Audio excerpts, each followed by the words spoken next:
তো যাই হোক, অনেক কথাই বললাম, ভিতরে অনেক কথা জমা, অনেক কথা অন্তরের ভিতরে রয়ে গেছে। একটি কথা আজকে আমি খুব দুঃখিত, আমি শ্রদ্ধা ভক্তি রেখেই কথাটা বলতেছি। আজকের এই বয়ান যারা শুনবেন সবার কাছে আমার একটা দাবি, আপনি একা, আপনাকে আমি একা বলি, যে আপনাকে আমি বলি, আপনি আজকে বালিশের পাশে মাথা দিয়ে একটা প্রশ্নের জবাব আমাকে দেন। ডক্টর জাকির নায়েকের বাড়ি কোথায়? জি, ভারতে, তাই না? তো উনি তো বিভিন্ন রাষ্ট্রে ভ্রমণ করছেন, করেন কি নাই, দিনের জন্য। তো উনি আমাদের বাংলাদেশে আসলেন। মনে করেন বাংলাদেশে আসার পরে ওনার একটি বিশাল সেমিনার, বিশাল প্রোগ্রাম, মাহফিল হলো। সেই মাহফিলে 100 জন হিন্দু, বৌদ্ধ আর খ্রিস্টান মিলে মুসলমান হয়ে গেল, কালেমা পড়ে মুসলমান হয়ে গেল। তো তাদের বাড়ি হলে আপনার বাড়ির পাশেই। তো প্রোগ্রাম শেষ হলে কি জাকির নায়েক কি এই দেশে কি আরো 15 দিন, 1 মাস, 6 মাস, 10 বছর থাকবে না চলে যাবে? চলে যাবে না? উনি চলে গেল। এখন আপনাদের ওই যারা বলতেছে উনি কি হানাফি মুসলমান বানাইছে, তো তাদের কাছে আমি বলি, আচ্ছা উনি যে চলে গেল, এই 100 জন লোকের কি সাথে করে নিয়ে গেল?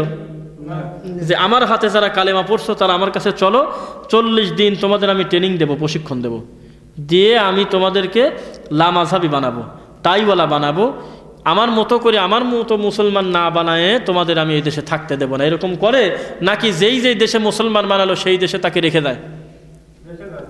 দেয় না? তো যেই হুজুর বলতেছে এই কথা, ওই লজ্জা নাই? ওই অলিপুরীর বাড়ির পাশে যদি ডক্টর জাকির নায়েক আসে, আমি বিশ্বাসী অন্তত 2 জন 5 জন যাই হোক, হিন্দু থাকলে মুসলমান আল্লাহ কবুল করবেন 2-1 জনের ইনশাল্লাহ। সারা পৃথিবীতে যেহেতু করতেছে, এটার উপরে আমি বললাম কথাটা। তো এখন ওই লোকটাকে যদি না নিয়ে যায়, তো ওই লোকটা নামাজ পড়বে ওই অলিপুরীর পাশে না? আলেম হিসাবে কাকে মানবে ওই সমাজে? উনিই তো প্রধান, বড় ঠাকুর না উনি? তো ওনাকেই তো সম্মান দেবে, মানবে কিনা? তো এখন আমার কথা হলো যে তুমি হানাফি বানায় নাও, তাই তো হয়ে গেল, ঝামেলা শেষ। এই সমাজের নিয়ম অনুযায়ী লোকটা চলবে। কেবল মুসলমান হইল যে, তার চাইতে কি জন্মগতভাবেই যে মুসলিম ভাবে গড়ে উঠছে, বড় হয়েছে, সে কম জানে না বেশি জানে? বেশি জানে না। তো ওই লোকটা মুসলমানই হইলো আজকে। ও হানাফিরই বোঝে কি, ও শাফিরই বোঝে কি, ও মালিকিরই বোঝে কি, ও হাম্বলিরই বোঝে কি? কথা বললে তো এটা হুঁশ করে বলতে হয়। ও তো অলিপুরি হিসাবেই তো চলবে।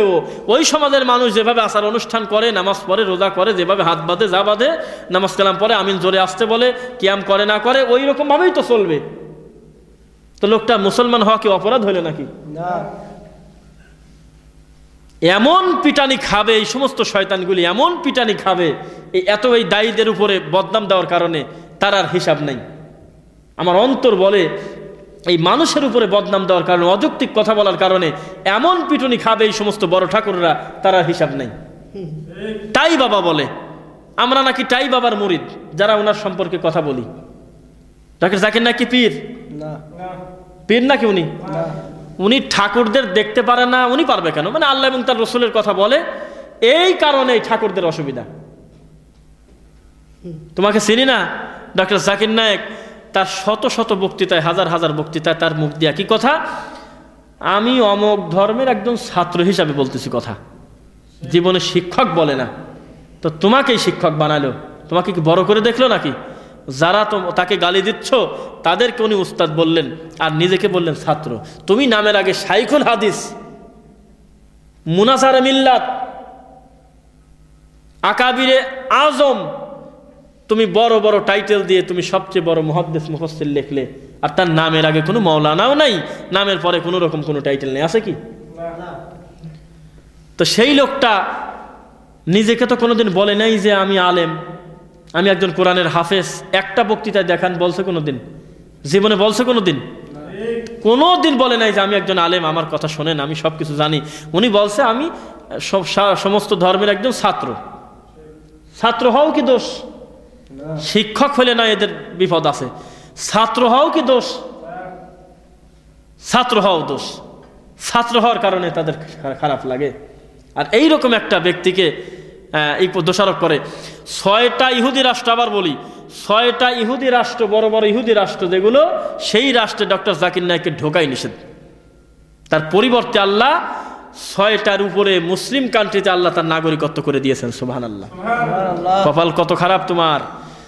ইসলামের প্রাণকেন্দ্র হারামাইন শরীফের ইমামরা চিনল তাকে, মক্কার ইমাম মদিনার ইমাম চিনল তাকে, সারা মালয়েশিয়া চিনল তাকে, সারা পৃথিবীর মুসলিম যাকে সম্মান দেয় ভালোবাসে, আর সেই মানুষকে তুমি ইহুদির দালাল বললে, খ্রিস্টান বললে, বিচার একদিন হবেই, হবে কিনা?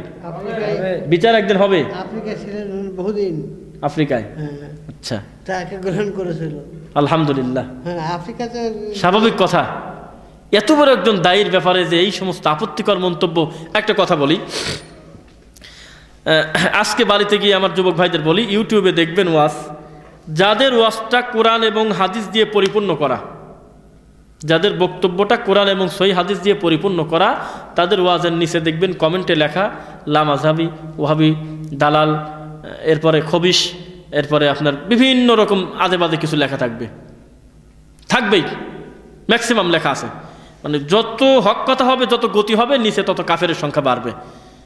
আর যত সিটার পাবেন, শেষরা পাবেন যত, হ্যাঁ, প্লেন থেকে নামিয়ে বলবে যে আমাদের সংসার শেষ করে দিল রে, 40-45 বছর ধরে আমরা চলতেছি, এইটা একটা ডাক্তার মানুষ এসে সব শেষ করে দিল। এই সমস্ত আজে বাজে কথা যারা নেমেই যারা বলবে যে নূর না মাটি, অমক না তমক, এই সমস্ত নিয়ে যারা ফিতনা করে, তাদের বক্তব্যে কোনো সমস্যা নেই।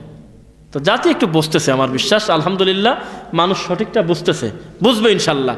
আল্লাহ পাক রব্বুল আলামিন আলাইসাল্লাহু বিকাফিন আবদা আন্নাল কুওয়াতা লিল্লাহি জামিয়া, সব ক্ষমতা কার হাতে? আল্লাহ। কার হাতে সব ক্ষমতা? আল্লাহর হাতে। আমরা এখনো বিশ্বাসী আল্লাহ রব্বুল আলামিন এই জমিনে অবশ্যই আল্লাহ রব্বুল আলামিন কোরআন এবং সহিহ সুন্নাহ অনুযায়ী একদিন হলেও আল্লাহ রব্বুল আলামিন দুনিয়া পরিচালনা করবেন ইনশাআল্লাহ। করবেন কিনা? সেই দিন প্রমাণ হবে। সেই দিন পর্যন্ত যদি আমাদের হায়াত থাকে, আমরা বুঝতে পারবো কে আমরা রাসূল সাল্লাল্লাহু আলাইহি ওয়াসাল্লামকে যথাযথ মূল্যায়ন করি আর কে অবমাননা করি, এটা আমরা বুঝতে পারবো না।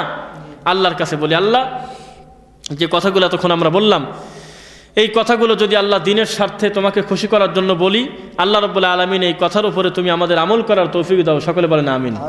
এবং আল্লাহ রাব্বুল আলামিন আজকের এই মজলিসটা আল্লাহ যেন কবুল আর মঞ্জুর করে নেন, বলেন আমিন।